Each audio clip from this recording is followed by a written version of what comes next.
কয় লাখ টাকা হাওলাতে গোয়া নির্বাচনে পাচার হয়েছে এই 9 লাখ টাকা। কেস হয়েছে দিল্লিতে, তদন্তে এসেছে তারা। আর আমি তো কালকে আরো একটি বড় দুর্নীতি ফাঁস করেছি।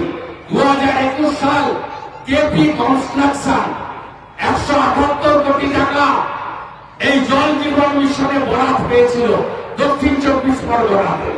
তাদের অ্যাকাউন্ট থেকে অ্যাক্সিস ব্যাংক কাকদ্বীপ শাখা থেকে সরাসরি 16 কোটি টাকা আইপ্যাকের অ্যাকাউন্টে গেছে। আজকে ইডি গেছে তদন্ত করতে, সেখানে এই রাজ্যের মুখ্যমন্ত্রী ইডির কাজে বাধা দিচ্ছেন।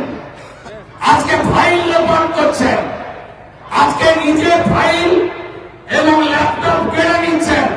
শাহজাহান যে গুন্ডা, আর আমাদের মুখ্যমন্ত্রীও তাহলে গুন্ডি। শাহজাহান ইডির উপর হামলা করে আর মুখ্যমন্ত্রী ইডির উপরে হামলা করে। তাই গোটা বাংলা জুড়ে বলছে চোরেদের এনার্জি, চোরেদের